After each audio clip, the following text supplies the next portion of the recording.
Dobrodošli na kanal Idealni recepti za sve. Danas želim da vam pokažem jednu od zanimljivijih torta koje ja znam da napravim, zove se Blago moje. Ostanite sa mnom do kraja videa da vidite, možda vam se zaista i dopadne. I ono što odmah na početku želim da vam kažem jeste da je ova torta u postnoj ili ti veganskoj varijanti. Možete praviti kad god poželite, bez ikakvih briga. Znači za slave koje nam dolaze, ovo će biti jedna od savršenih ideja. Odmah krećemo da je pravimo. Ovdje ima 260 g brašna, 220 do 240 g kristal šećera. Nemojte da stavljate više, bit će vam zaista previše slatko. I ovdje imam 220 g, 30 g kakao praha, 2 prstohvata soli, znači to je otprilike nekih pola kafene kašičice. I ovdje imam jednu ravnu kafenu kašičicu sode bikarbone. To ćemo da promešamo. Bilo bi savršeno kada bi sve to prosejali.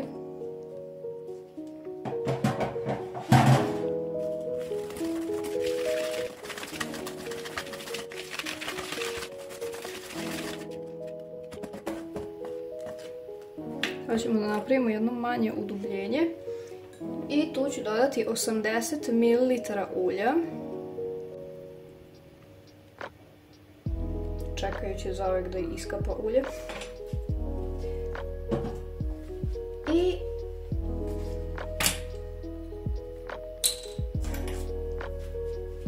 jednu kafenu kašičicu sirćeta.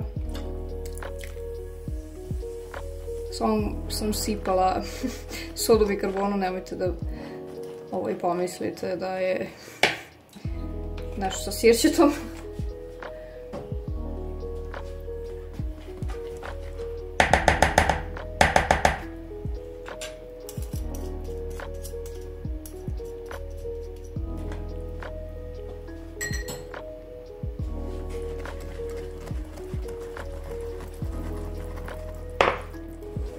I ovdje imam 250 ml mlake vode.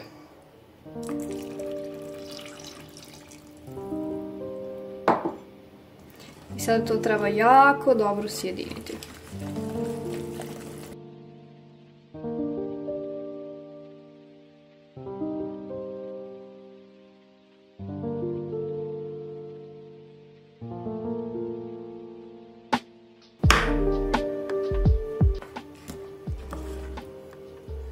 Sad vidjet ćete da ima ovako male grudvice, sad ne znam da se to dobro vidi, ali ima manjih grudvica i to bi tako trebalo da bude. Nemojte previše da mešate i nemojte previše da mutite, ovih grudvica bi trebalo da ima. Ali ako budete prosejali, nemojte da brinete, postoji mogućnost da tih grudvica neće biti. Sada uključujemo rednu na 180 stepeni. Ja ovdje imam kalup veličine 24 cm. Ako želite da vam torta bude kockasta, onda gledajte da bude nekih 22 sa 22, ili ako želite da bude onako u pravougalniku, onda gledajte da bude nekih 22 sa 25. Sve o svemu neka bude neki manji, s obzirom da je ova manja količina testa. A ako želite da imate malo veću i bogatiju tortu, onda samo poduplajte ovu meru.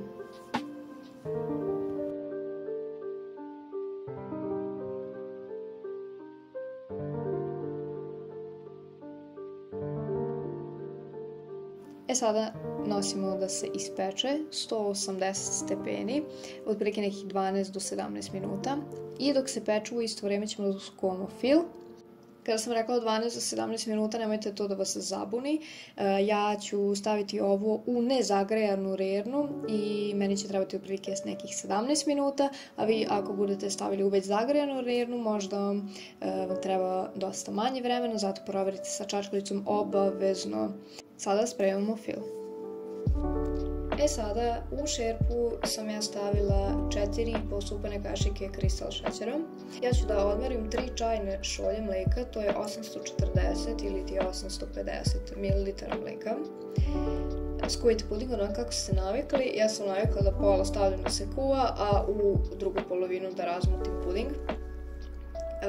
Ono što sam vjerojatno zaboravila da napomenem jeste da možete koristiti mlijeko na koje ste navikli, zaista nije važno, ali ako pravite postnu ili vegansku varijantu, to onda obavezno mora da bude ili kokosovo ili sojino, koje god mlijeko da volite. I dodat ću 2 kesice vanilin šećera. Sada dok nam se mlijeko greje i kora se peče, da vam kažem dalje šta je potrebno. Ovdje sam razmutila 3 kesice pudinga od vanile. Vi možete da kuvate puding kako ste navikli, ne mora da bude ovako. I šta će još biti potrebno? Biće potrebno 200 grama margarina. Biće potrebna 1 kesica instant kafe koju volite, znači 18 ili 20 grama.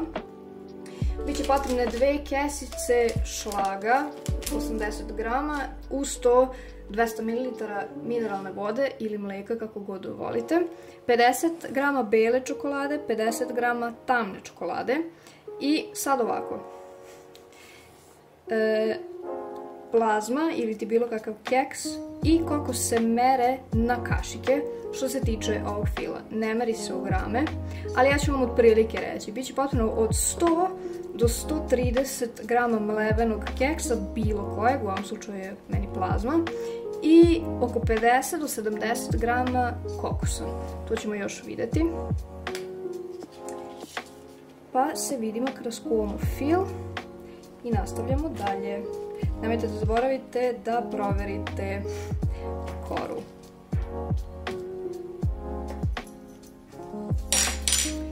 Evo ga.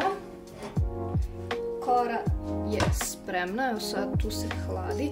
Nemojte da brinete za ovo što je puklo, jer verovatno će i vam pući. To svakako ćemo da odsečemo, iskoristit ćemo za neke kolačiće ili nešto. Fil je spreman.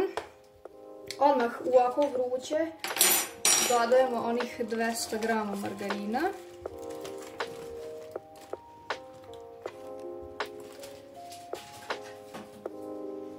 Sad ćemo to dobro da sjedinimo.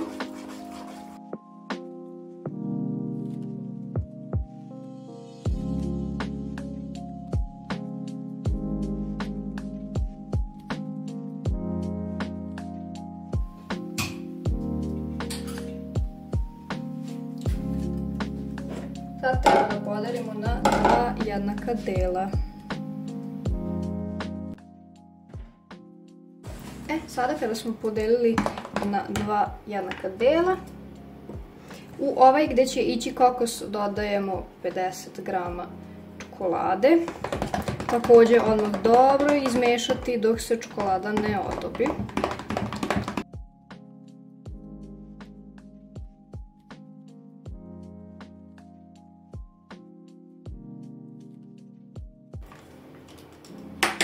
A u ovaj dodajemo onu jednu kesicu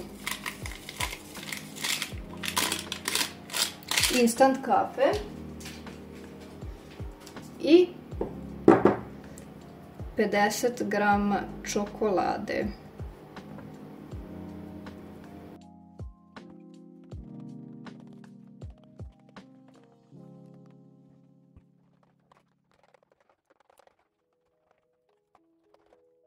Kada smo razmešali oba, u ovaj beli deo dodajem 3 supene kašike kokosa i sve to radim dok je smesa vruća. Dobro ponovo promešati.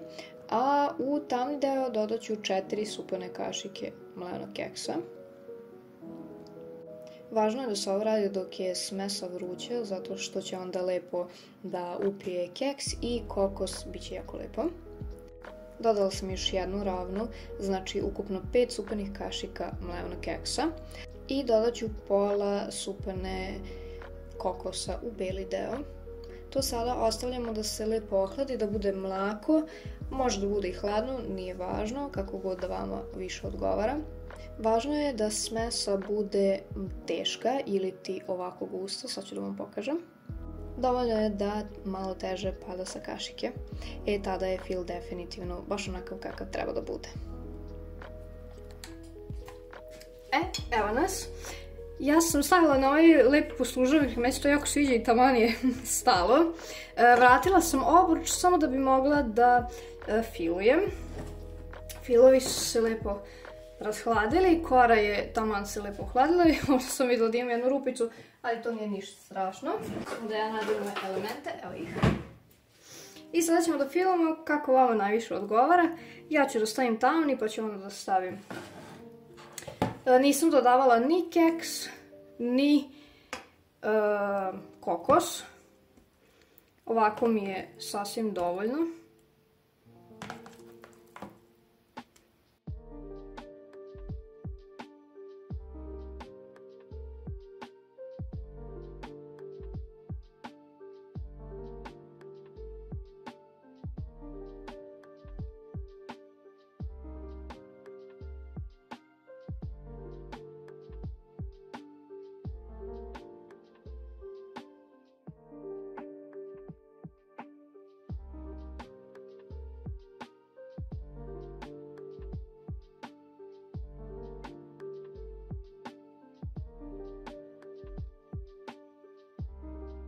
Kada smo isfilovali tortu sa oba fila, stavljamo je u frižider na nekih 10 minuta, a za to vreme možemo da umutimo šlag i da pripremimo čokoladu. Ja sam ipak umutila samo jednu kesicu šlaga i otopila 50 g tamne čokolade sa jednom supanom kašikom ulja.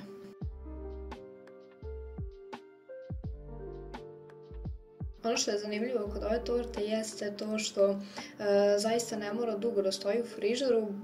Praktično možete da je sečete za nekih sat i po vremena nakon završetka dekoracije. A ako ne želite da je dekorišete ovako kao što sam to ja uradila, onda jednostavno možete da je sečete i nakon samo pola sata u frižideru. Kao što sam rekla, ja sam ipak na kraju samo jednu kesicu šlaga umutila, čisto da se torta zabeli i dekorisala sam onako stranice, sad ćete da vidite, sa otopljenom tamnom čokoladom. I držala sam je u frižideru možda nekih 2 sata, s obzirom da su gosti ipak malo poranili.